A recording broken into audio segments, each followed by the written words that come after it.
خەڵک و کوردەوار وەختتان و خێر یارانە ڕاپەڕین. ئێمە ئاگادار ئەکەنەوە کە ئیدەیەک حانق و حاسد و درۆزن و وابەستەکانە بە دەستگاهای ئەمنیەتی خەریکە بە ئەنحراف کێشاندنە مەتنە ئومەتە کوردین،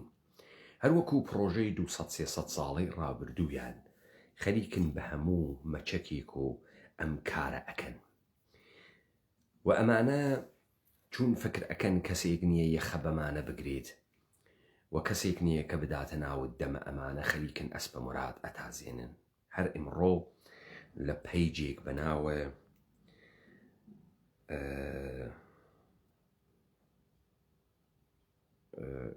پەیجەکە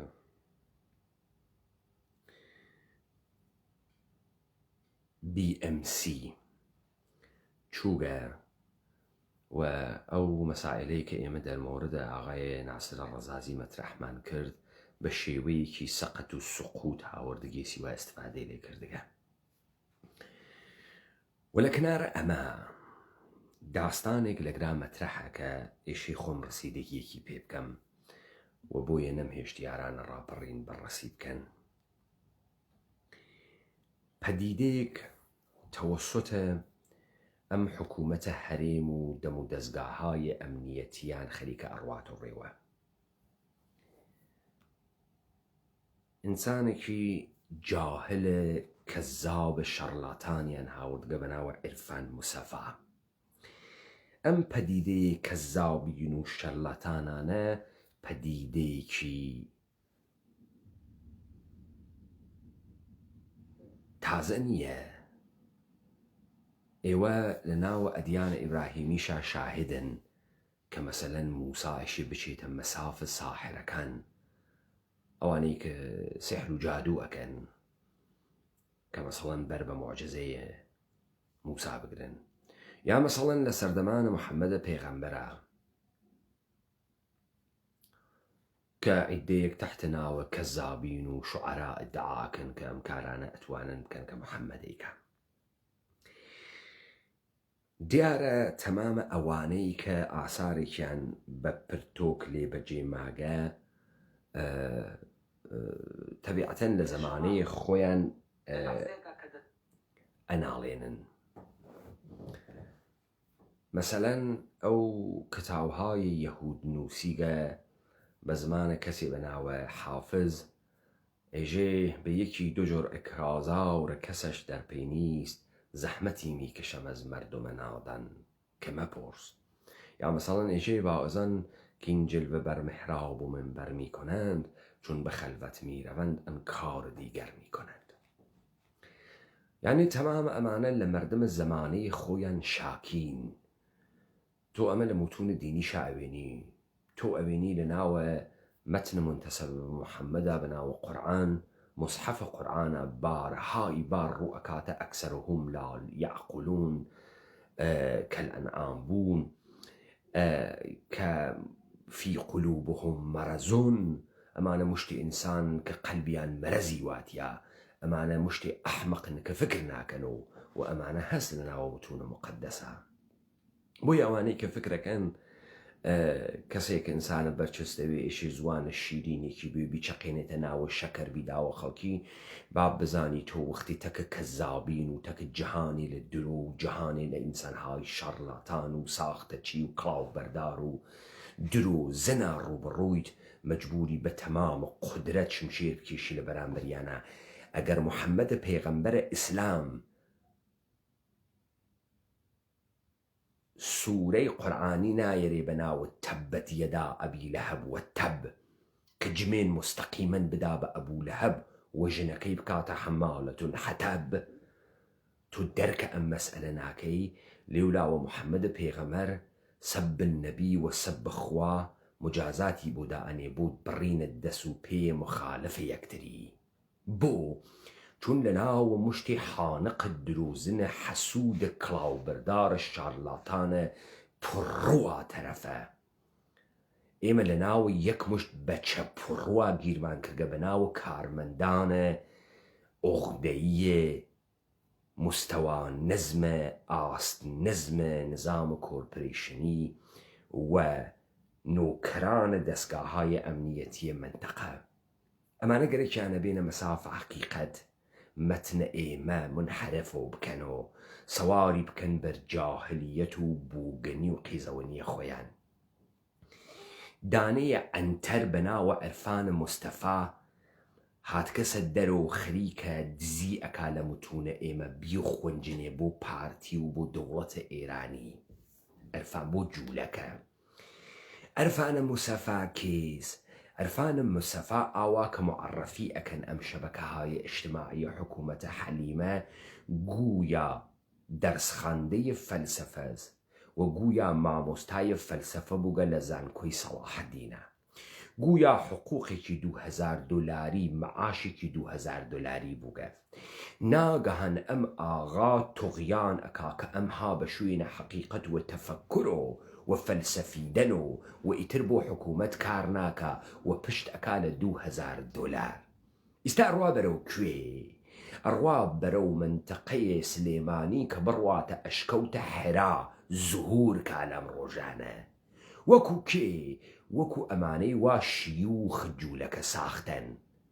ڕەنج مەسنوعی دروست ئەکەن. بزانن دانای دەوران لە کوردەوارە لە ناو ڕەنجەکانە خۆیان تێتە دەرەوە. ڕەنجە گەورە چییە؟ ڕەنجە گەورە ئەریوتن بە زندگیە، بە ژیانە، ڕوبەڕووبوونەوەی واقعی و حەقیقی تەکە ژیانە. ژیان مەیلی بە ئاشوبە، ژیان مەیلی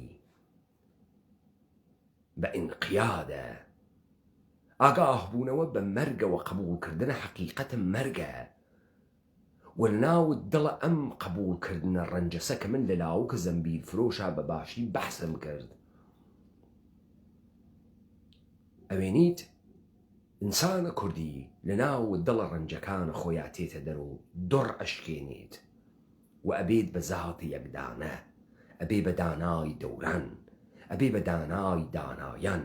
ئەبێ بە شاوی شیرین سەفەت، شاوی شیرین بەشەر. ڕەنج واقعی وا لە ڕوبەڕووبوونەوەی واقعیە لە زندگیە. تا ئەم ئینسانە ئەبوو بە سفیدخەن. بەڵام دەستگاهە جوولەکە و دەستگاهە دین دەستگاهە ئیلاهیاتی هات چی کرد؟ هات بە چه سوورەتێ ئەم داستانە نەزمە سیستەمەتیک و سیستەمە عبودیەتە خۆیە ئەدامەدا؟ بە زهور شیوخ و ئەولیاء الله و خاسانە خوا. چه شەکلی؟ وەڵا ئەم خاسانی خوا یەکسری ڕیازەت ئەکێشن. مەسەڵەن ساڵی 6 مانگوانە ڕۆژێک، مەسەڵەن نان و ئاو ئەخۆن 2 ساڵ، مەسەلەن ئەڕۆن لە ئەشکەوتێکا دائەنیشن. دەی چه ئەتەفاقێکە کەفێ کاورا چون چووگە لە ئەشکەوتێکا دوای 2 ساڵ هات کەسە دەرەوە بووگەسە ساحێوە کەرامات، یعنی مۆعجزە ئەکا. خۆب ئەمە ئەوێت و چی؟ ئەوێت و ئەوەی کە کوورەیە کەزابی، کوورەی درۆزنی بەردەوام ئەمێنێتۆ. جوولەکە بە هەموو باڵەکانیەوە لە مەسیحەت و لە ئیسلامە جوولەکە ساختە، ئەمە زهورەدا. تۆ ئەوێنی وەکو قارچک خەلیفە و شێخ و شێخە کرامەتدار و عەباشۆڕ و ڕیش بووگەن زهور پەیاکە لە سەرزەمینە ئێمە و لە مابەقیە سەرزەمینەکان ترا. ئەم ئیمتدادە لە دەورانە مۆدەرنیتە بە چه سوورەتێ تێتە دەرەوە؟ بە چه سوورەتێ ئینسانە بەرتەر تێتە دەرەوە؟ بە سوورەتە متەخەسسین پسپۆڕەکان. کێ ئەم کارە ئەکا؟ ئەچێتە دانشگا، ئەچێتە زانکۆ، دائەنیشێتە سەر کورسیە زانکۆ، زانکۆی بەغا و ئەنکارا و تاران و ستانفۆرد و کەمبریج و سۆربۆن و هاوارد. ئەم ئاغا ئێژن پسپۆڕە، کوڕە خاسێکە، وەکو کەراماتەکە وا کاورا ساڵێ ئەچووە ئەشکەوت ئەهاتە دەرەوە کەراماتی لێ ئەچۆڕیە. ئەمە گشتی کڵاوبەرداریە. تۆ لە هیچ دانشگاهێکی دنیا دانا نایریتە دەرەوە، نایریتە دەرەوە، شاید زانا بێریتە دەرەوە، شاید مهندسێ بێریتە دەرۆ، شاید پزیشکێ بێریتە دەرۆ، ئەمما حەکیم نایریتە دەرۆ، حەکیم نایریتە دەرۆ. هیچ وەخت کاورا بە حکمت ناگا، پزیشک دێتە دەرۆ، ئەتوانێ عەکسە رادیۆلۆژی تەماشاکە، تۆ بەهەنێری بۆ ئازمایش 50 دانە ئازمایشی بکەن، خوێنە فەحسکەن بێرنی، ئەو تەماشای بکات بێژێت تۆ ویتامین دیت نییە، بتهەنێرێ ئەنوا و ئەقسامە سیتی سکەنت بکەن و ئەنوا و ئەقسامە نەوارە مختلفە لێ بگرن تا بۆی دەربکەوێت تۆ نەخۆش هەیانە. وەلێ حەکیمە قەدیم تەماشای دەم و چاوتی ئەکرد ئەزانی دەردت چییە، دەستی ئەگرت ئەیزانی دەردە دەروونت چییە، دەردە بیرونت چییە. ئەرەستوو باوڕن وە لوقمانەوە، حەکیمەی جەمکەین پەری دەرمانەوە، بیشن بشکافن دڵەی پڕدەردم، بەشکم بزانن ئەراو ڕەنگ زەردم.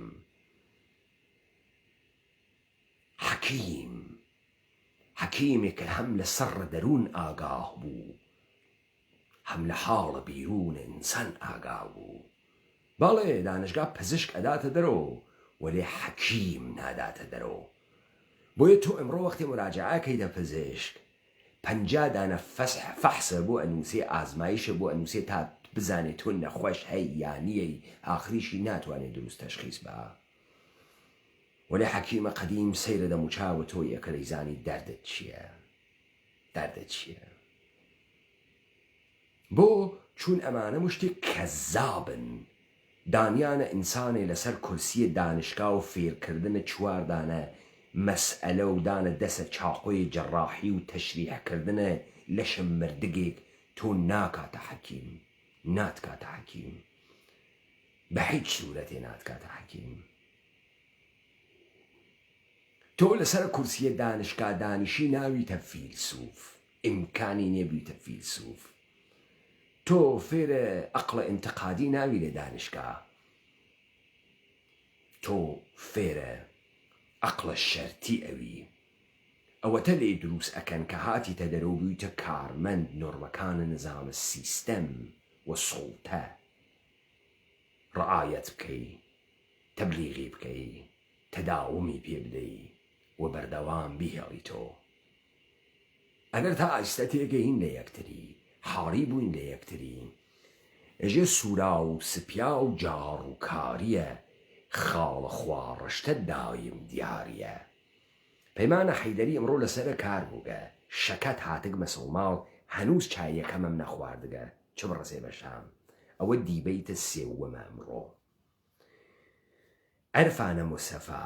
و ئەم ساڵە ئەرفانە موسەفا گوێ واپێ بزانە ئارشیڤە کتاوم دانە نیاگە لە پشتە سەرم، مەقالەم دانە نیاگە لە بەرەدەسم. ئیستە گەیگم و فیلمێکیان بۆم هەنارگە لە تۆ، لە تۆ هەنووس تا ئاخر گوێم نەداگە، وەلێ دەمە کردە و زانیم بەرەو کوێ خەریکی ئەچی.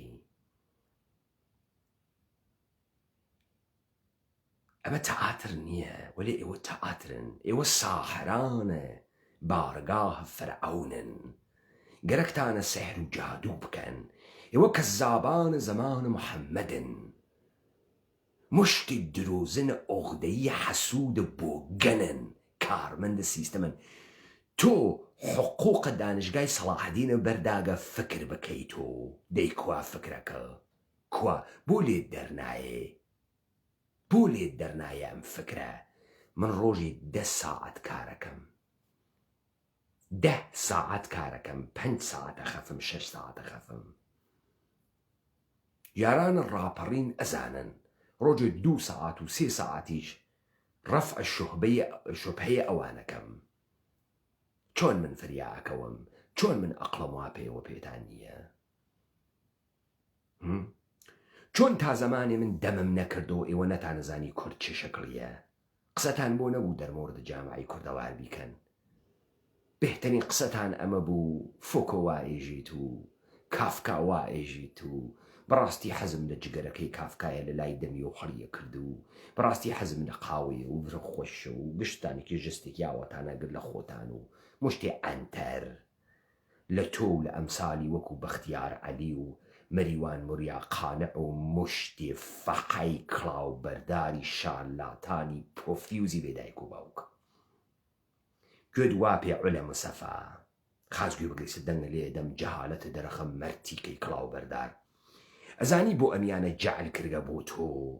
تۆ چولیتە ئەشکەوت بیتە دەرە و زوهور بکەی تۆ فەرە فیلسوفی مەرتیکە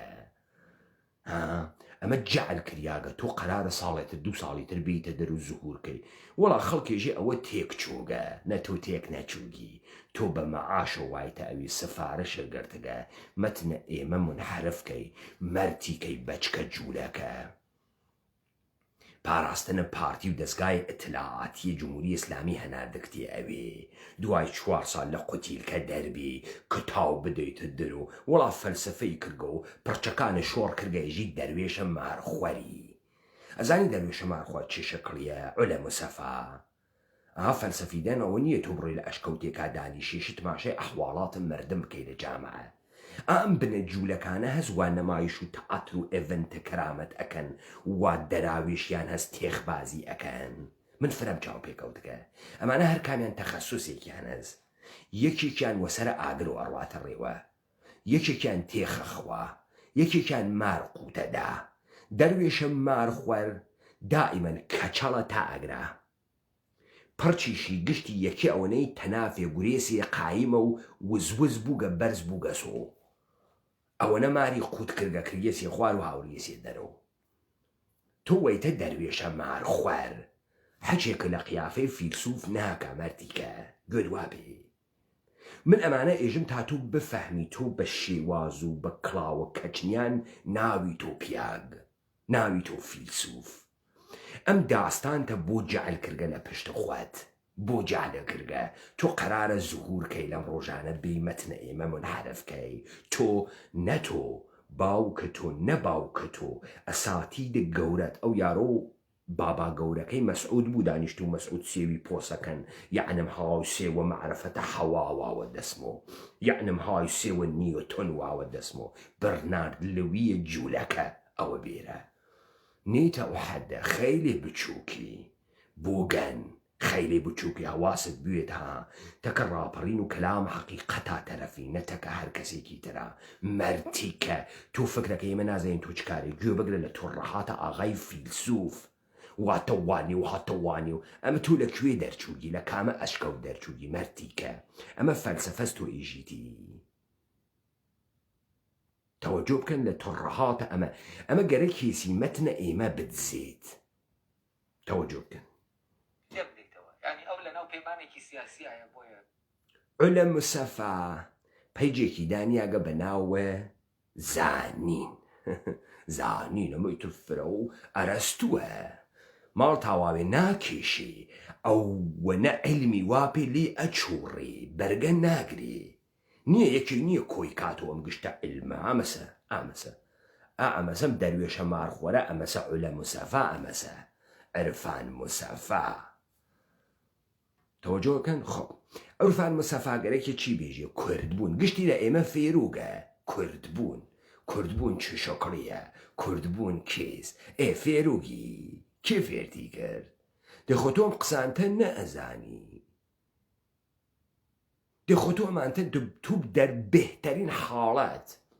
دەربێهترین حاڵەت بابەک ڕەحیمی بخوێنی تۆ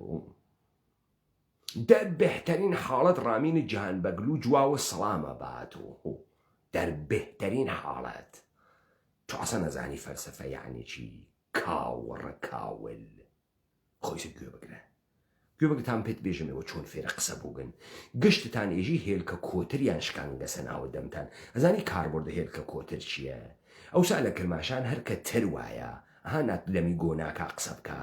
ترە ئەگیرێت ئەیان و هێلکە کۆتر بکەنە دەمی زوان وا ئەکا هێلکە کۆترمان شکاندە ناوە دەمتان زوانتان دەراورد گشتتان ئەرێ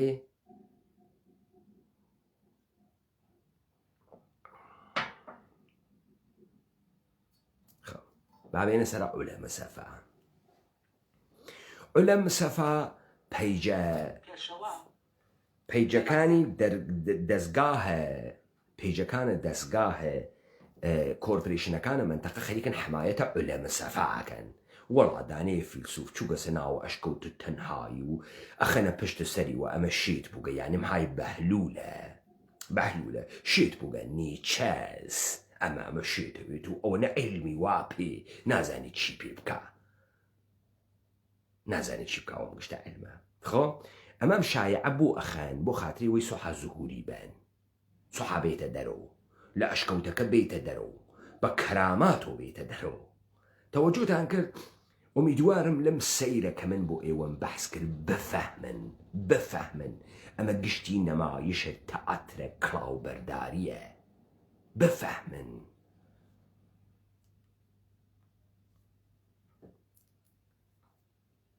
پێشەوە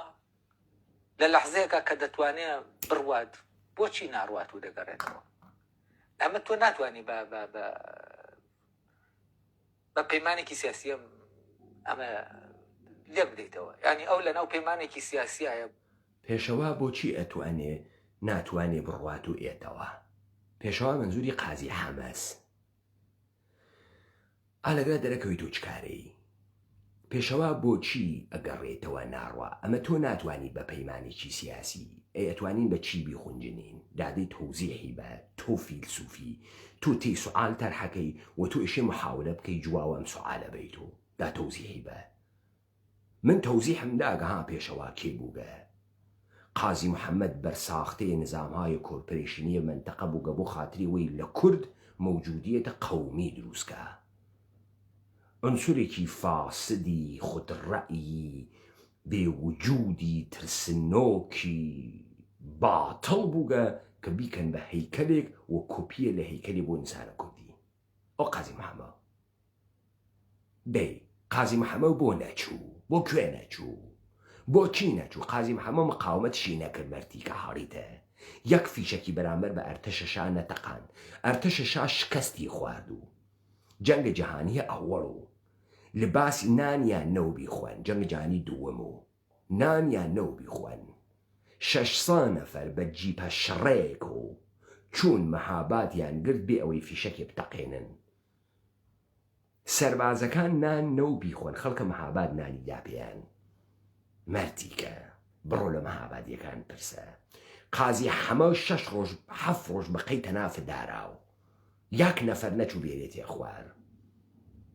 تەنانەت یەکێ نەچوو بێژە من مسلمانم گوناحی ەزم جنازە دادن لێدنی خوارەوە دەی تۆ گەرەکتە چی بخونجنی ئدامە ئەدەی ئەی خونجنی گەرەکتە مەسئلەیەک بێژی نەخێر لە ناو پەیمانێکی سیاسیە بواە دەبواە بڕۆشتایە دەبواە بچێ بۆ یعنی چی لە ناوە پەیمانێکی سیاسی وایە دەبواە بڕۆشتایە پەیمانە سیاسی تەکە کیە چ شکلی ئەم پەیمانە سیاسیە منزورت لە پەیمانە سیاسی چییە بزانە عولەم و سەفا تۆ فیلسوفی گەرەکتە فەلسەفی دەن بکەین ئەم قسانەکەیکە یعنی چی پەیمانە سیاسی یعنی چی تعریفی کەرەوە منزورت چییە کەواتە تۆ نە ئەفەهمی پەیمان چییە نە ئەزانی سیاست چییە نە ئەزانی پەیمانە سیاسی چییە یعنی قەراردادە سیاسی تەکە کێ چه شکلی نە ئەمە قەراردادە سیاسی نییە چۆن قەراردادە سیاسی نییە ئەگە قەراردادە سیاسی وایە مەشایە بڕوایە چۆن مەشایە بڕوایە ئەو زووتەوەی بەپارێزێ بۆی جارێکی تر زیینوی کاتەوە بۆی جارێکی تر شۆڕش بکە بۆی بەڵام ئەو ناڕوە و دەزانێن کە دەگەڕێتەوە کۆتایی بە هەموو شتێک دێ ئەو ناڕواوە دەزانێت کە کۆتایی بە هەموو شتێتی درۆ ئەەکەی چۆن ئەزانێ کۆتایی بە هەموو شتێتی چۆن ئەزانێ کۆتایی بە هەموو شتێتی کۆتایی بە چی تێ بە جمهوریەتە مەهاباد بە حیزب دموکرات بە زندگی خۆی بە چی کۆتایی تێ کۆتایی بە هەموو شتێتی بزانە عولەم و سەفا ئەمە کاورای لە خیابان ئەم قسە بکە ئینسان قبولیەکانی تۆ ئیدعات تێ ئیدعا تۆ قەرارە زوهورت بدەن بەم توڕەهاتەی ئێژیتی چی کۆتایی پێتێت هەموو شتێک چییە تەپاڵە کۆتایی پێتێت ڕیقنەی مامر کۆتایی پێتێت چی کۆتایی پێتێت هەموو شتی کۆتایی پێتێت و خۆمان ئەزانین و توش ئەزانیت و یعنی چی بچۆ فەلسەفەی زوانە وینکنشتاین بخوێنێت و مەسخەرە ئەکا مەسخەرە دەکا وا قسە ئەکەی ها ئەجەب خۆ معلوم باش نیە ئەم بۆ دەگەرێتەوە بۆ کۆتایی بۆ ناڕوا جارێکی تر درێژە بە خەب دێ باشە تۆ بێژی ئەی باشە ئەم بۆ ناڕوا بۆ کۆتایی بۆ دەگەڕێتەوە تەواوی بکە هەموو شتێک یعنی تۆ ئەمە ئەفەهمی تروانیە تەوزیحی بە تۆ هاتکی قسە بکەی بۆ مردم تەوزیحی بە ئادەی تەوزیحی بە بۆ ناڕوا قازی محەمەد بۆ ئەگەڕێتەوە تەوزیحان هەیە بیدێ دێ باشەوە ئەمە سوعالە تەرح کرد ئەمە فرە سوعالە مهمەیە و تۆ تەرح کرد ئیسا تۆ سوغراتویت تەرح سوعالە فەلسەفیت کرد ئەمە سوعالە فەلسەفی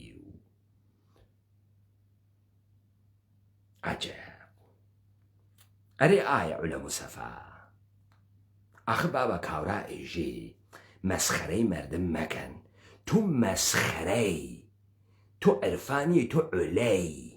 بابە گیان تۆ گەرەکتە بێژی فیلسوفی تۆ مەرتیکەی ئەحمەقێکی تۆ کارمەند سیستەمی هاوریاگە زهورت بدەن مەرتیکە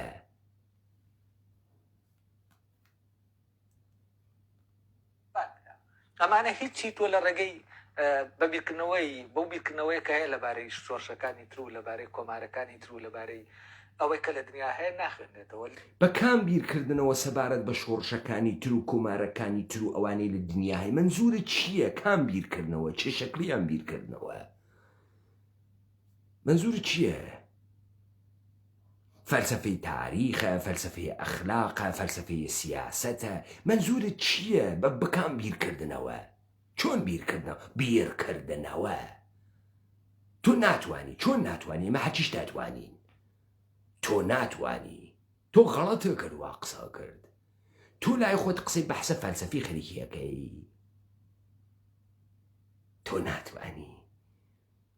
تۆ ناتوانی وەکو کۆمارەکانی تر و وەکو تاریخەکانی تر و وەکو یعنی چی ئادەی مثال بێرۆ فەرقیان چییە چه فەرقێکیان هەست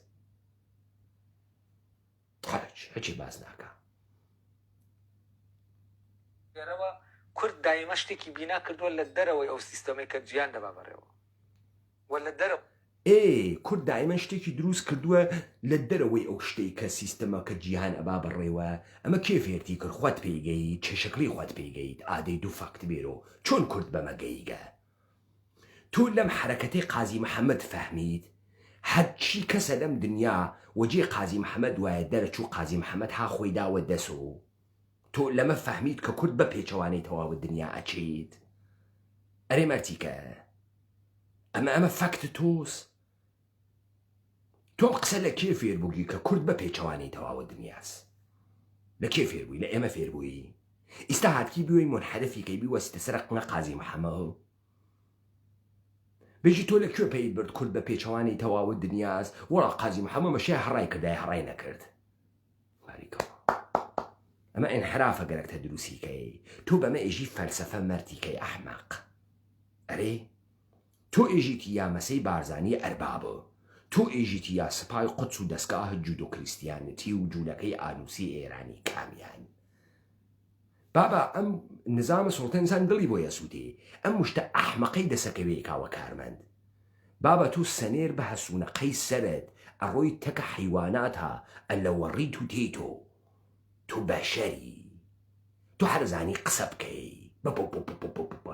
پەرتەپرت خۆ بابزین پەرتەپرت تاکوێ ڕۆی تۆ ناتوانی با ئێمە ئەتوانین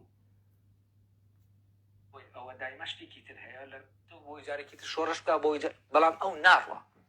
وە دەزانێن کە دەگەڕێتەوە کۆتایی بە هەموو شتێک دێ ئەی باشە ئەم بۆ دەگەڕێتەوە بۆ کۆتایی بۆ ناڕوا جارێکی تر درێژە بە خەبات بدا ئەمانە هیچی تۆ لە ڕێگەی بەبیرکردنەوەی بەو بیرکردنەوەی کە هەیە لەبارەی شۆڕشەکانی تر و لەبارەی کۆمارەکانی تر و لەبارەی ئەوەی کە لە دنیا هەیە ناخوێنێتەوە لێرەوە کورد دایمە شتێکی بینا کردووە لە دەرەوەی ئەو سیستەمەی کە گیان دەبا بەڕێوە وە لە دەرەوەی ئەوە دایمە شتی مەرجیکەی ئەحمەق تۆ بۆ خاتریەوەی بەحسێکی فەلسەفی ئاوا ئێرا بدەی ئێشێ بێ لە سەرەتاوە دەست پێ بکەی مەواجهەیە کورد تەکە جەهانە چه شکلیە تۆ ئێشێ تەوزیح بدەی بۆ ئەم مردمە بەخۆی ئێژێ کورد یعنی چی بعد تۆ ئێشێ بێژی ئەم پرۆسەسە کە کورد دروست ئەکا چه شکلیە کە کورد تێتە دەرۆ کورد چۆن ئەم دنیا ئەوێنێ تەفسیری ئەکات کە کوردی لێ تێتە دەرۆ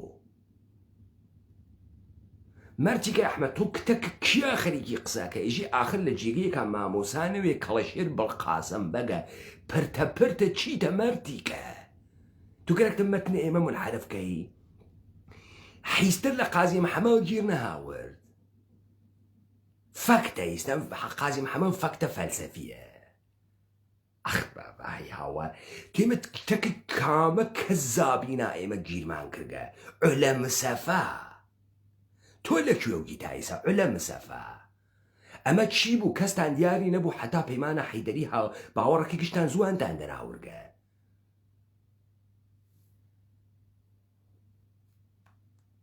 عەجەب لەناو کورد خۆیان هاتووەتە دەرێ و سیستەمێکە لەناو کورد خۆیان بوونی هەیە و ئەم سیستەمە کامەسە لە ناوە کورد هاتکەسە دەرو لە ناوە کورد خۆی بوونی هەیە چێشەکڕی ئەم سیستەمە کامەسە ئەو سیستەمەسەوە قازی محەممەد دەرناچی خۆیان داتۆ دەسە وەکو مامەر هەڵی کێشن ئەرێ ئەوە ئەو سیستەمە کوردە دێمە توێژیتی مشتی خەسیاگە شکست خواردگە ترسە زاوەری نێمە ئەمە توێژیتی ئێمە تۆین ئەمە توی ئەمە ئەجداد تۆز یعنی چیم قسانە تۆیکەی بە پێچۆوانەی هەموو دنیان یعنی هەموو دنیا سەروەرە ئێمە عەبد و عەبید و ئەحمەق و دین منزورە ئەمەسە چه شەکلی ئێمە بە پێچەوانەی هەموو دنیاین دنیا چه شەکلیە ئێمە چه شەکلین دنیا چۆنە ئێمە چۆنین دێ ئەمانە تعریف کە مەرتی کە مەگە تۆ فیلسوف نییەی مە تۆ مامۆستای فیل کۆرە بابە هەر چاڵەگا و گەندە دەهانێک لەم حەلیمە کوردستانە ئەوێتەوە پەسپۆڕە مامۆستای زانکۆ چی ئەمە کناراوە تەوێڵەس پەچەس چی پێژنیوە ئەمە پێژن زانکۆ وا هەر ئەحمەقێ خرتێ خرتە یەک خرتە دوو خرتە سێ ئەڕواتە ناوی تۆ سێ خرتی ماڵ تاواوێ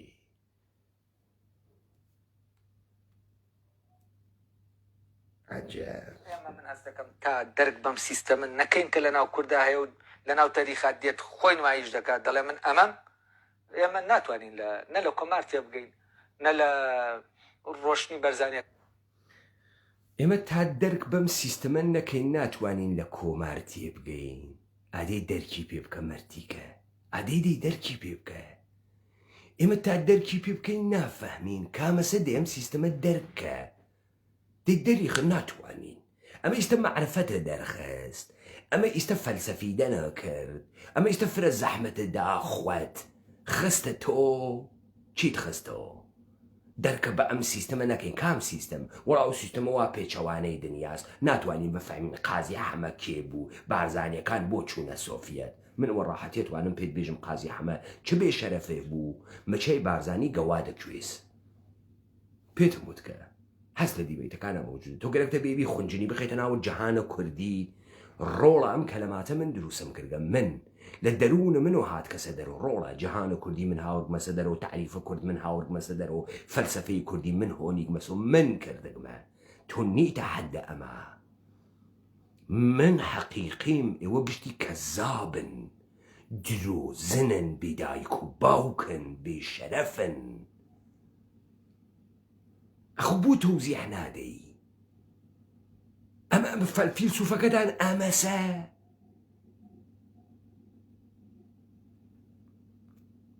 بۆ سۆڤیەت تێبگەین نە لە شۆڕشەکانی نە لە حاڵەتی شێخ مەحموود تێبگەین کە حاڵەتێکی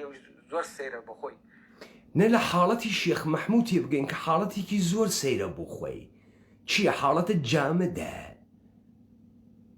چ شکریە حاڵەتە حەیتەرانە حاڵەتە ژلەیە لیکویدە چ شکریە حاڵەتە شێخ مەحموود ئەو حاڵە چه هەوایەکی بوو یعنی ئەمە قسەی فەلسەفی ئەمە تۆ ئینسانە ئاقڵێ خەریکە قسەکە ئەزانێت چی ئێژێ حاڵەت دەرکرد بە حاڵەت حاڵی لێ هاتوو شێخ مەحموود حاڵی لێ هاتوو کاورای لای هەمەوتی تۆ نازانی ئەو حاڵە چه هەوایەکی هەست ئەرێ ئێمە نازانین حالی چه هەوایەکی بووگە یعنی چی دەرک بەوە ناکەین ناشتوانین شۆرشەکانی بەر لە مۆدێرن شتێ بکەین ناتوانین فەرزەن لە یاسا ناتوانین لە یەزیدی لە شۆڕشەکانە کێ تێبگەین شۆڕش یعنی چی بەرعەلەیهە کێ کامە شۆڕش ناتوانین لە یاسا تێبگەین نا ئێمە هەر ناتوانین بابە تۆ ئەی هاوار وەڵا بەشەر ناتوانێت پێت پرتەقاڵوە پێسەوە بخوا ناتوانێ بەڕاستی تا پێڵاو نەکەیتە پێت ناتوانی بەسەر دەرکا بڕۆی بڕێوە بەڕاستی من کەشفم کردگە ماڵ حتا پەنجەرەی زیاتر وێ نووری فرەترە بەرێ قەڵا کاورایە وتی وەڵا من فرە حەزەکەم بە ژنە جوان و تەڵاو ئەسپ و تفەنگ باوکم وتی وەڵا برا هەر تۆ کەشف کردگە هەر تۆ حەزی پێەکەی لە ژنە جوان و تەڵاو تفەنگ و مەرتیکە و ناتوانین بەڕاستی تا درک بەمانە نەکەین ناتوانین لەم شتانە کامانە هەر فعلەن دەرکەوتەی ئەو سیستەمە ناوەکەن لە دەرەوە نهاتوو نێزیدێت شتێک نییە لە دەرەوەات بێ یارسان شتێک نییە دەرکەوتەی ئەو سیستەمە ناوەکیان سیستەمە چی کوردی یارستان و یزیدی ئەمە ئێوە جەدیدەن فێر بووگن بڕۆنە سوراغە ئەمانە ئێوە جەدیدەن فێر بووگن بڕۆنە سوراغە یارستان و مصحەفی ڕەش و بڕاستی و ئەرێ چۆن فێرە ئەمانە بووبن عکسەوە لێرەوە دەچێت بۆ دەرەوە ئێمە ناتوانین فەرزەن لەوە تێبگەین بۆچی مەولانە خالێدی نەقشبەندی دێت جۆرێک لە پەروەردە دێنێتە ئێمە ناتوانین دەرک بەوە بکەین کە بۆچی مەسەلەن مەولانە خالێدی نەقشبەندی جۆرێک لە پەروەردە ئەهێنیە ناتوانین دەرکەی بۆ ناتوانین دەرکیکەین کەرین گاین حەیوانین ئەحمەقین چه اتفاقێکمان بوو کەوتگە ناتوانین دەرکیکەین فقط تۆ ئەتوانی دەرکیکەی دەروێشە مار خوار ئەلە تۆ چه اتفاقێکەتی ئاکەوتکە کە تۆ دەرکی ئەەکەی ئەمە دەرکی ناکەین ئێمە ناتوانین دەرکیکەین بەڕاستی و ناتوانین وێ لە حەدە ئێمە و فرە مهمە و ئەو معجزاتە خواس و پرسیان لەخوا مەکە و ئەم ئەدەبیاتە مەسخەرەیە خانەقاییتە لەکوێ هاوردگە بنە جوولەکە کێ لەکوێ هاوردەکتە ئۆکەی با بگەڕێنە دواوە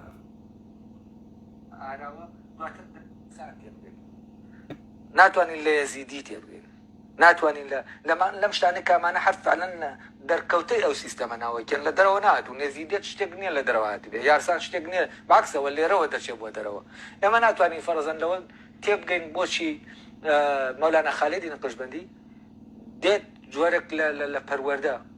دێنێتە ئاراوە دواتر دەبێتە ئەساسی هەموو شۆڕشەکانی ڕۆژەڵاتی ناوەڕاست و هەموو ئەوانەی شۆڕشیان کردووە سەر خەلیفە ئەم پیاوە بوون و قوتابی ئەم پیاوە بوون لە شێخ شامیلەوە لە عومەر موختارەوە ینی ئەمە بڵاو بووەتەوە بەناو ئێمە ناتوانین دەرکەوە بکەین مەسەلەن مەولانە خالێد چ پەروەردەیەکی هاوردووە تەمامە خەلیفەکانی شۆڕشیان دروست کردە ئێمە توانین دەرکی پێ بکەین بنە جوولەکەی پەدەرسوختە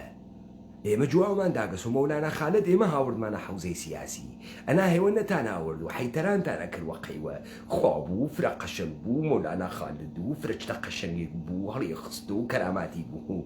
من هاوردمە ناوی فەلسەفەی سیاسی من لە مەتنە کوردی ئازانی چیم وتم سەرزەمینە کوردەوار مەوردە هجوومە دەستگاهە جوولەکە واقع بوو جودو کریستیانیتی بۆ چون جەهانە کوردی تەکە جەهانە ئەنقیادە ئەدیانە ئیبراهیمیان فەرقیە کرد من وتم بعد وتم لە 250 ساڵە گذەشتە سەرزەمینە کوردەوار بە سوورەتە سیستەماتی کەوتە بەر هەجمەیە نظامە سوڵتەیە جەهانی جوولەکە تەوەسوتە دەستگاهە شێخسازی بۆ ئەوەڵین بار سعیان کرد دین لە تەریق دەستگاهە تەریقەت تەکیە و خانەقا بێرنە ناو سەرزەمینە کوردەوار بۆ ئەم منزورە لە مەولانە خالد نەقشبەندی ئستفادەیان کرد مەولانە خالد نەقشبەندی جاسووسە جوولەکە کارمەند جوولەکەی کۆمپانیە هند شەرقی بوو وا لە هندوستان و هاوردیان مجەوزیان پێدا جەوازیان پێدا خەلیفە سازی بکە وەکو دانشگای ئەمڕۆوا مەدرەکە دکتۆرای وەکەرێ وەکو تۆ داگەتەوە خودێژی فیلسوف خۆ بعد ئەم هات چی بکە هات تەکیەی دروست کرد تەکیە مردم و هیچ تەقلە لێدان و حیتەرانکردنی ئیمان و کاوران نایێ مردم و محەممەدی و معجزە بکە معجزە و پێغەمەرێک کە معتەقد بوون ئەمە وحی پێدریا بۆ خوا قسێتە کاکە ئەمدا معجزە بکە و تەقلە لێ بە و ئادەیمان بکەرە دوو کت و تاقە کەسرا بشکینەوە ئەم چرت و پرتانە ئیستا مەولانا خالد چی پێ و ئەم مردمە لێ کۆبوو پول چی دروست کرد تەکیەی دروست کرد تەکیە بووە جێگەی چی بۆ ئەوەی کە مردم جێبوێت نان بخوات خۆی نانی بۆ بێرێت بعد ترسەکانی کۆبکاتۆ لەوێ کاورای شێخ چییە کرد نوشتە نووسیە کرد دوعای ئەکرد خەتەنەیە کرد کارە پزیشکیە کرد بۆچی بۆ خاتری ئەوەی ئەم مردمە هەر مرادێکیان هەست بێنە دەرگاهە ئەم تەکیەوە بیگرن بە کڵاوبەرداری حاڵیت بوو چه اتفاقی بکەوێ لەبەرەوەی خەڵکە کوردەوار منشەقکەن و سازماندەهی بکەن هەمزەمان تەکا مەولانا خالد با بزانی عەلی محەممەد بابە بەهایەت دێت هەمزەمانە تەکە ئەو سەید حەیدەرە حەیدەری تەکیەیە حەیدەریە سەیە براکەتێت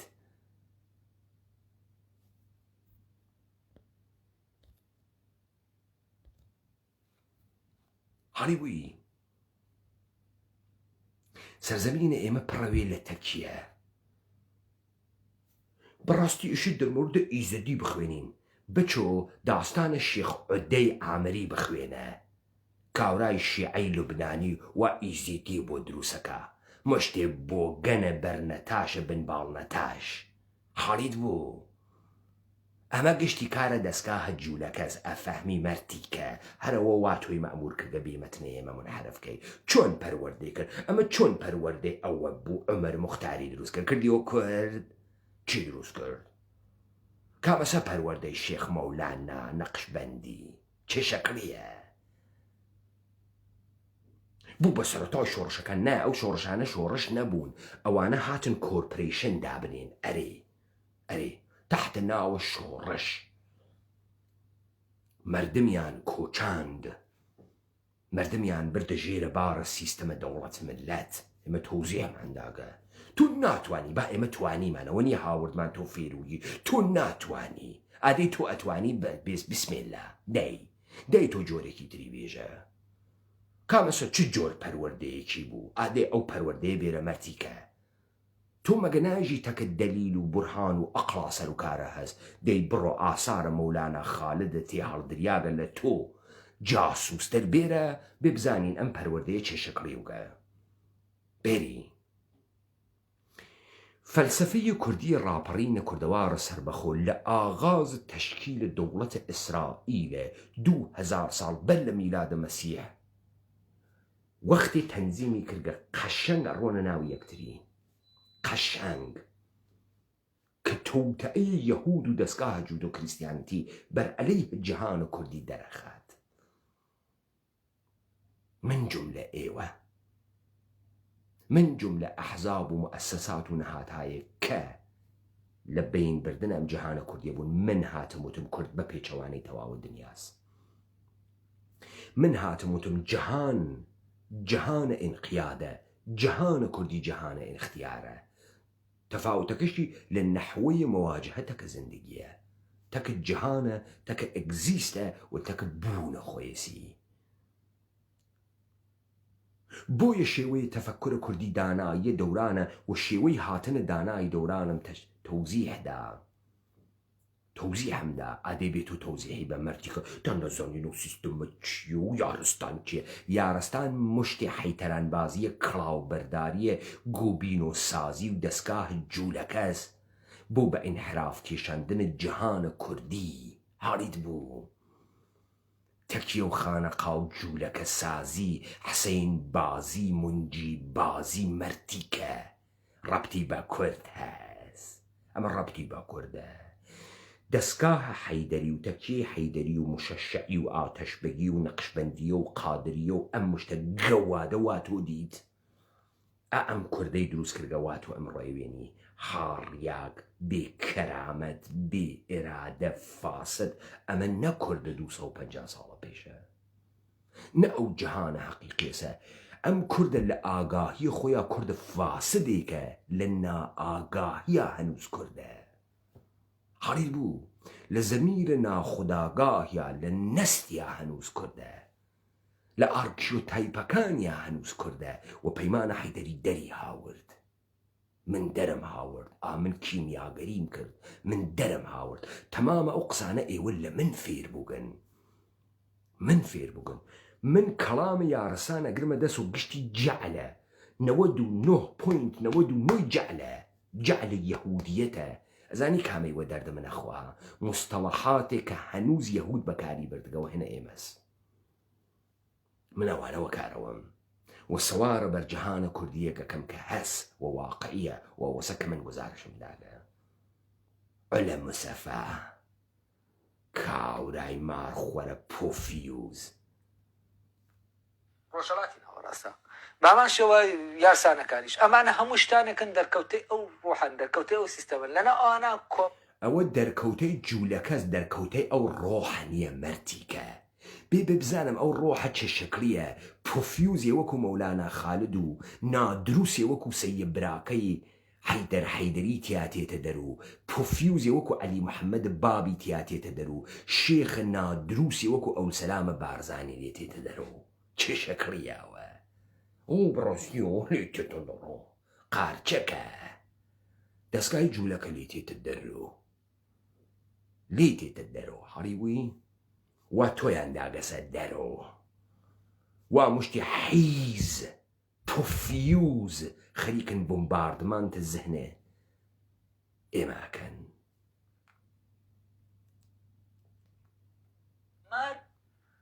دەرکەوتەیەکە لە دەرکەوتەکانی ئەو ڕوحە و من پێم وایە کۆمار لەناو کۆمارە ئەو ڕوحە نمونەیەکی باڵا لە ئاکاری خۆی نمایش دەکات بۆ هەموو پەیوەندێک بۆ هەموو کۆمەڵە کەسێک کە بیانوێ پێکەوە ژیان بکەن دەبێت سیستەمێک بێت و دەبێت سیستەمێک کە بێت پەیوەندەکانیان دەکات. لێرەوە گەر ئێمە بیر لەو سیستەمە بکەینەوە سیستەمە چییە وە کوردبوون ڕەبتی بەو سیستەمەوە چییە، ئەی کۆمار ڕەبتی بەم سیستەمەوە چییە، دەبێت بەر لەوە ئێمە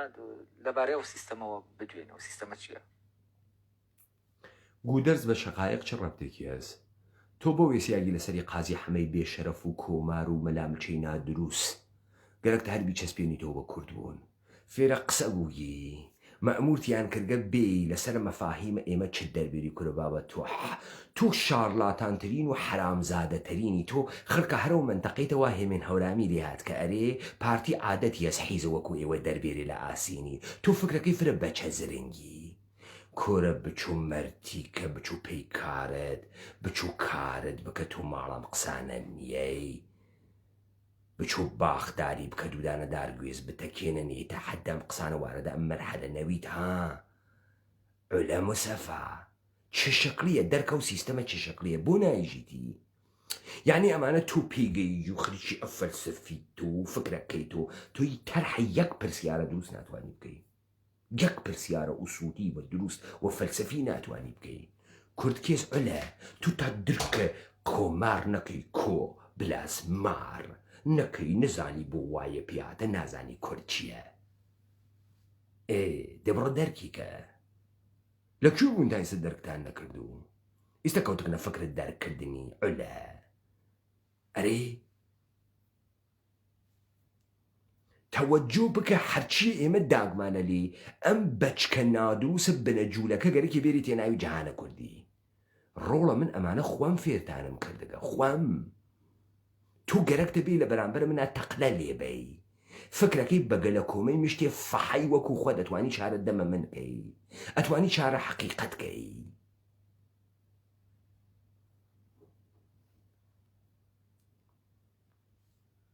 تەمان خۆی دوو سیستەم هەیە و ئەم دوو سیستەمە یەکیانەوەیە کۆمەڵە دابنە خێزان کۆمەڵە تاکە کەس یا کۆمەڵە ئیتنیک یا تەنانەت کۆمەڵێک نەتەوە ئەمانە کە لە شوێنەکە کۆ دەبنەوە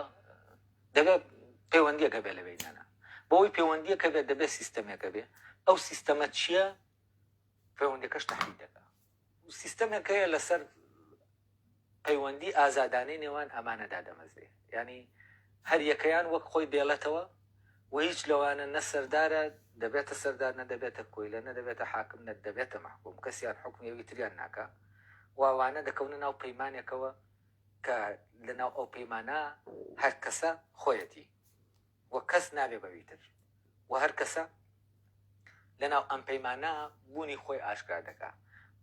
هەر کەسە لە ناو ئەم پەیمانە بۆنە خۆی ئاشکەڵان دەکا. کەشف کرد دۆزیتەوە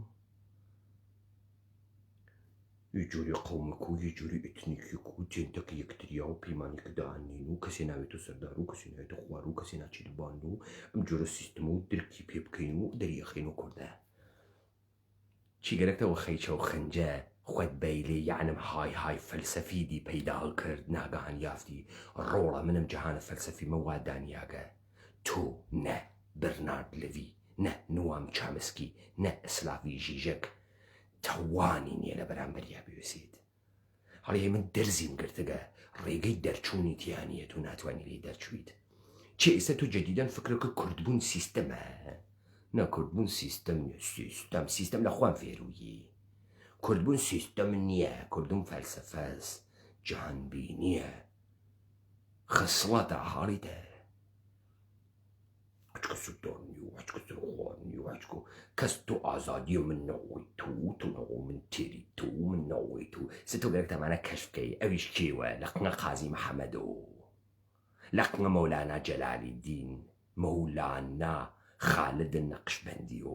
ئەری تۆ گەرەکتە لەوانە کەشفیکەی بسمیلادا کەشفیکە لا کەشفکە بزانم چی دەرتێری مەرتیکەی پۆفیوس تۆ ئەنوانە فیلسوف خەریکی قساکەی معلمە فەلسەفە تۆ خەریکی تەفەکورەکەی ئالێکرا جعلەکەی دەرەکەوی تۆ فکر ناکەیت و تۆ دانیشکی شەو ڕۆژ مەئموری دیبەیتەکانە من تەعقیبەکەی چۆن ئەمە منحەرەفکەی ناتوانی تۆ خەریکی هێرشە قادری خەریکە گشتتان مەئمورن خەریکن ئەم کارە بکەن ناتوانن نێنەوە حەددە بنە جوولەکە دەستگاه فەلسەفیە من مشخصە چه شکلیە فەلسەفەیە کوردیە کە من هاوردمە مشخصە قەشەنگ موم لە ماس کێشاگەسۆ قەشەنگ ئەخواتە ناوی خشتەکە قەشەنگ ئەچەسپێت وەختی من ئێژم نظامە جودۆ کریستیانەتی دیگەریە ئێمەست دەلیلەکانی ئێرائە ئەدەم و شوێن و ئاسەوارێک کە ئەنجامیانداگە بەڕەسیەکەم بەگرا ئاگا کە گەهین تۆ گەرەکتە بەکوێ بگەین بەکوێ گەرەکتە بگەی ئەمە چ جۆرێکمان وەتێ و قەشەنگە و سیستمێکمان دەنیک و فرە قەشەنگە و فرە قەشەنگە چه شکلی ئەمە بزانن ئەمە سوعالێ تەرح ناکە محاولە بکە جواوی بەیتوها تێ مشت ئقمازگونە سەنەدە تاریخی دروست ئەکا بۆ خۆی یعنی من ئەم جۆرە دەسم بۆ برگە و وتکمەوە بەڕاستی قازی محەممەد بۆ دەرنەچوو بۆ خۆی تەسلیم کرد پس جەهانە کوردی فەرقە کاتەکە جەهانە دنیا ئێمە بە پێچەوانین چوو قازی محەممەد خۆی تەسلیم کرد ئێمە فکرم کردو مەولانە خالد بۆچی 400 خەلیفەی هاورد ئەمانە ئەساسە شۆڕشیان لە خاوەنیانە دروست کرد دەچیان دروست کرد نظامە سوڵتایان هاورد ئەمانە گشتیان دەوڵات ملەتیان هاورد مردمەکانیان لە ساختە قەدیم و جەهانە خۆیان جگێ کردەوە 400 خەلیفە مەرتیکە تۆ من ئیستا بەم نەتیجە گەیم ئەمە سیستەمە یارستانی و ئەو بۆگەنەکە ئیزدی و ئەمانە و دانیشتنی و مسافی ڕشقشنگ و بخوێنین و بزانین چی تێتە دەرەوە لە ناوی پێکەوە ژیان وەختی ژێ پێکەوە ژیان فاحشەخانەکەوێتە فکرم پێکەوە ژیان و لاو باتەکە یەکتریا تەباوین و لەلای یەکا بەخەفین و پایە نەپێچێشە و لە پاتەوە چه فایدەدار و ڕۆژ بەلاتەوە و دەمێ نەنەری و شەو نەناوە دەم فایدەش چێشن ئیشارەت بەچەم پێکەوە ژیان و دەمان خسکەسە ناوە دەمە جوولەکە و پامان خسکەسە ناوە پای ئەرمەنی و پێچمان خواردەسە قەی یەکتریە مەرتیکەی پرۆفیوزە حەیز ئەدەبیات حەیز وجود حەیز خانەوادە حەیز ئەلە حەیز بە بنەماڵی بارزانی حەیزتۆ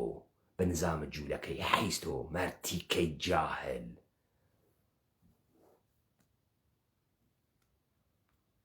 هەمویان یەکتریان قبوڵە وەک ئەوەی کە خۆیان بن نەک وەک ئەوەی کە ئەم وای هەمویان یەکتریان قبوڵە وەک ئەوەی کە خۆیان ون. یعنی چی هەمویان یەکتریان قبوڵە وەک ئەوەی کە خۆیان ون؟ چ شکلی ئەم یەکتر قبولیە؟ ڕۆڵە ئەوە منم هاتم وتم کورد ڕەوایەت عاملە ئینسجامێسی چیرۆک فینکشن حاڵیتە. من وتم کورد یەک ڕەوایەتی هەست، یەک ڕەوایەت. من وەم ئەم پرسیارمەنیا دەسە خەڵکە کوردەوار وتم بڕۆن لە کاورا بپرسن وارد داستان مەون ئەوە تەیمورە شەل بوو لە ژێرە ئەسپا تیرەندازیە کرد و هەردوو دەست و حەملەی ئەکرد و ئەسفەهان و 8,000 کلێ خستە سەری یەکتری و مەچۆناوەوە سوعال کە بێژە براکەم عاملە ئینسجامە قەبایلە تورک چ بوو؟ چی ئەمانەی یەکگرتوو کرد؟ چی؟ کامەسە ئەو چیرۆکە ئەمانەی یەکگرتوو کردگە نیسیان.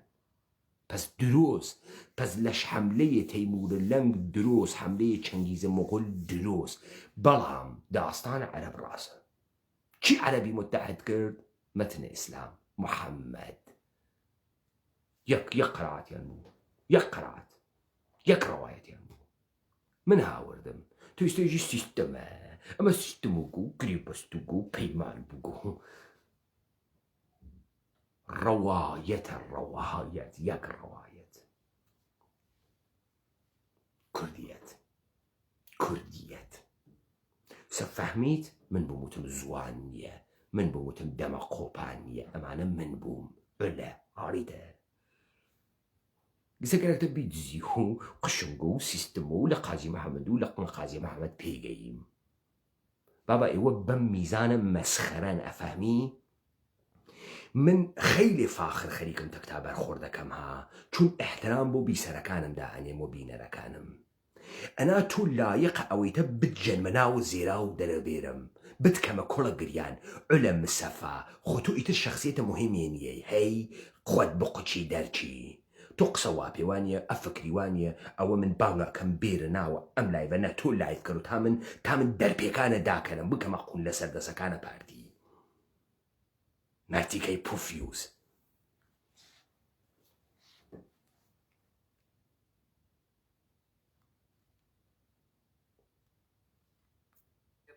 بکوێتە ژێر تاسیری ئەو تاوەکو فعلەن سەیتەرەی لەسەرکە. سیستەمێکی تر هەیە بە پێچەوانەی ئەمەوە لێرە ئەم سیستەمە لەسەر ئەساسەکەی ئازادیە، ینی ئامانج ئەساسەکەی ئازادیە. چۆن ئەساسەکەی ئازادیە؟ چۆن مەرتیکە چۆن ئەساسی ئازادیە؟ تۆ ئیشێمە سابت کەی چه شکلی ئەساسی ئازادیە؟ لێرە و سیستەمی کۆس و سەسەکەی ئازادیە. ئەساسەکەی ئازادیە خروجیەوێتە قازی مەحەمەد حەیز، ئەساسەکەی ئازادیە خروجەکەی ئەوێتە مەچەی بارزانی، ئەساسەکەی ئازادیە خروجەکەی ئەوێتە مەولانە خالد نەقشبەندی ئەمەسە ئازادی. ئەساسەکەی ئازادیە ئەوێتە تەکیە حەیدەری، ئەوێتە شێخ عودەی، ئەوێتە میرە ئیزیدیەکان گشتی بوونە نۆکەر و بەردەی و خوڕافی و بووگەن و بنباڵ نەتاشیاگ و بەر نەتاشیاگ.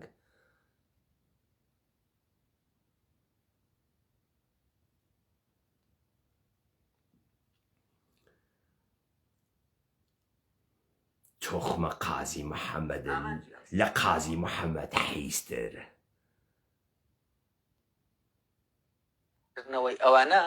ئەوەیە کە ئەوانە بۆیە لەو سیستەما کۆ دەبنەوە چونکە دەتوانن خۆیان بن و دەتوانن ئازاد بن و ئەو جۆرە لە گروپ یا ئەو جۆرە لە کەس دەتوانێت لە ناو سیستەمێکی ئاوا کۆ ببێتەوە کە ئازادی لەسەر و هەموو شتێکەوە بێ لە لای ئەو جۆرە لە گروپ لە کەس ئەتوانێت ناوی سیستەمێکا بێت کە ئەتوانێ ئازادی. ئەمە چه شەکلیە؟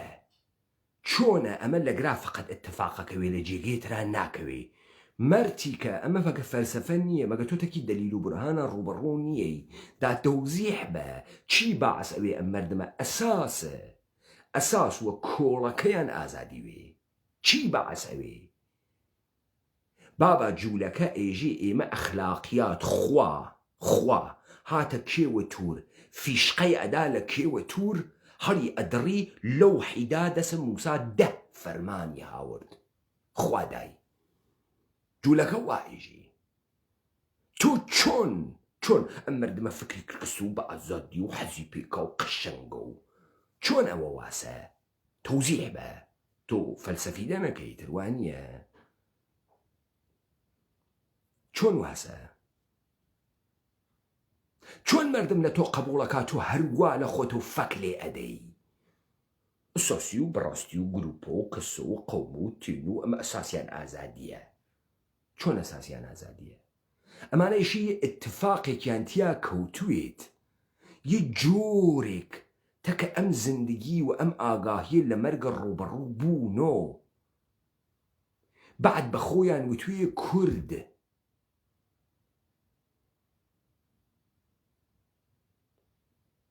بە خۆیان وتوێ کورد تا ئەم اتفاقە کەوتوێت ئێوە گەرەکتانە لە مقابڵە کەلامە حەقیقەتە ئێمە بوێسن وە گیانە نەنەتان هەر وەکو سەلاخەکانە ناو سەلاخی هەز دیکتە لاشەی حیوان چۆنەکەن و چنگەکە ئەوە لە ماتەحت و هەڵتانەکێشین دانە دانەتان چون من حەقیقەتم وابێ چون من ئینسانە واقعیم ئێوە گشتی وەوی دەڵقین گشتی ئەروسەکن هەڕی بوو ڕەگە ملە ناتە دەرو قازی محەممەد بازی بکەیت تۆ خوەت و باوکت و ئەژدادە لە قازی محەممەد پەستروگن بێ شەخصیەت تروگن بێ کەرامەت تروگن بێ دایک و باوک تروگن بێ ئەسڵ و ئەساس تروگن بێ وجود تروگن بەچکە جوولەکە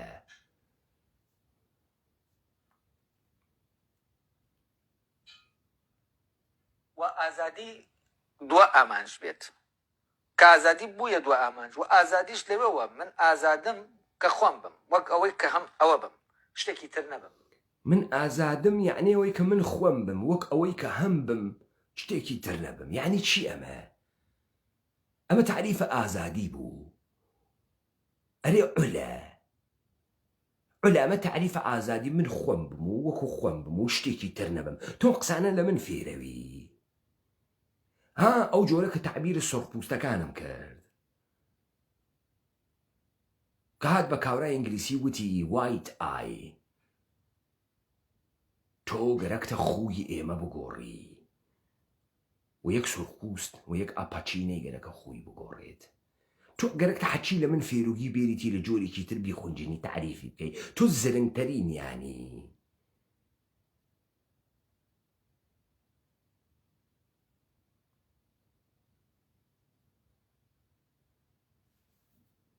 تۆ سەیرە ئەم گشتە گەوادە لەم سەرزەمینە ئێمە عوسە و قازی حەمە و مەچە و بووگەن و گەوا باوک و ئەول سەلام و ئەول حەمی و تۆ تماشای ناوە ئەم فەحە بێشەرەفانە بکە یەک لە یەک گەواتر کۆڕە پۆفیوزتر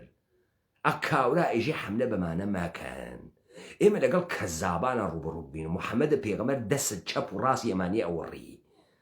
لە قورعانەکەی ئەیژێ تەبەت یەدا ئەبی لەهەب وەتەب لە قورعانەکە ئەیژێ ئەکسەرهم لا یعقلون فی قلوبهم مەرەض ئێوە لە ناو قەلبتانە مەرەزی واتیا مەرتیکەی جوولەکەی ابنە جوولەکە ئاخە تۆ فکرەکەی لە تۆخمە قازی محەممەد پیاک تێتە دەرەوە گەوادی وەکو قازی محەممەد تێتە دەرەوە بڕۆن هەرکە حەز بە قازی محەممەدەکە عینە قازی محەممەد گەوادە دەست بۆن بۆ ژن و مناڵی باوەڕکە تەکان ناخوا حەزی پێەکە عینە قازی محەممەدە ئەگەر ئێوە پیاگ یەکتان دۆزی و حەز بە قازی محەممەد بکە و پیاگوێت منم ڕاپەڕینە تعریف تەعتیلەکەم ئەوە پەیمانە حەیدەری ئێژێ ئەوەی فرە حەز بە قازی محەممەدەکە پەیمانم حەیدەری وا لە بەردەستە ئەمە گووی ئەمە مەیدان سابتی بکە پیاگی من ماتەڵم تۆ بێتە دەرماڵم ئادەی بێ سابتی بکە پیاگی حەیز نییە وەکو قازی محەممەد گەواد نییە وەکو قازی محەممەد وەک زمانی ئەو زمانی کە ئەمە زمانی خۆمە ئەمە منم ئەمە زمانی منە ئەم زوانە خەمە هەنم منە یعنی چی ئەم زوانە خەمە هەنە منە زوانە خۆمە و هەنم منە و حەزی پێکەم و ئەمەسە ئازادی ئەمەسە کورد بوون ئەمەسە مەرتیکە ئەمە زوانە منە ها ئەی وێنێ و حەزی پێکەم و فرە قەشەنگە و زەریفە و ئەمە ئینسانێکی ئەهل عەقڵ ئەهل حکمت وا قسەکە. دیتان قازی محەممەدی هاوردۆ مەلامەچەی هاوردۆ دەستگاهە تەریقەت جوولەکەی هاوردۆ دەستگاهە بنکەهای تەریقەتی جوولەکە هەر لە یارستانەوە یعنی لە ئەهل حەقۆ هاوردیوە تاگەی بە زمان و کورتبوون ئازادیۆ وتکێسی من خۆمم و حەز بە زوانێ خۆمەکەم. لە بەرامبەر کیا وتکێسی حەز بە زوانە خۆمەکەم؟ چی لە بەرامبەر کی؟ تەوەجۆ ئەکەن داستانەکە چه شەکڵیە مەتەکە کێ هاتەرەفی ئەوە 3 ساڵی تر لە تۆخم تێتە دەرەو زوهورەکە کتاوی تێرێت و قەشەنگ و بەحسم کرد و کورتبوون چه شکڵیە کورتبوون بەڕاستی بنێشتە تەقتەقەوەی کەیتە دەمت و ئیشێلیت و ئەیوەیت و تێریت و کورتبوون و یعنی زوانمان قەشەنگە و یعنی تەکە یەکتریا پەیمان دائەنێن و پەیمانی ئەوەسین و قەزی محەممە وای کرد و قەزی محەممە وای چوو مەرتیکە. ئەمە گەرە کەسی بێرێتیوە سەرە ئەم بەحسە. ئەمە دەنگی منە ئەمە ڕەنگی منە وا ئەمانە شتانەکەن لە منەوە هاتوونەتە دەرێ لە منەوە دەنگە فرە ناشیرینە ڕەنگە فرە بێفەڕە فرە بووگەنی هەرچیەکە لێ تێتە دەرەوەسە زێرا و عینە خوات دەی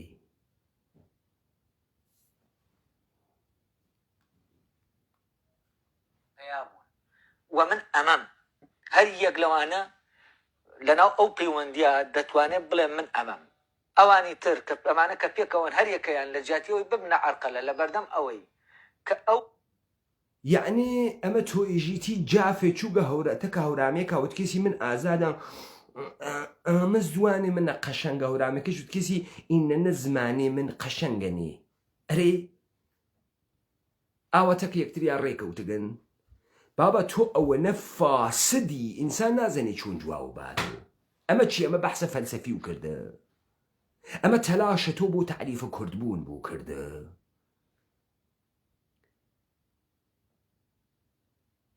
بادینیە چووگە لە لای سۆرانیە وێسیا گەوتکیسی ئەوە زوانێ منە و زوانێ تۆ ئاوەسە و جلکێ من واستە و ڕاڕا ئەکەمە بەرفرە قەشەنگە و با ئێمە وەکو یەکتریوین و لە کناری یەکتریۆم زوانێ منە و ئازاد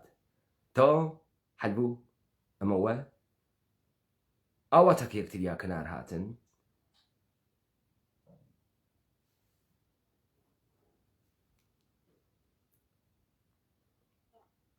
گروپە یا ئەو تاکە خۆی بێ بەعکسەوە دەبێتە زەمینەیەک بۆ ئەوەی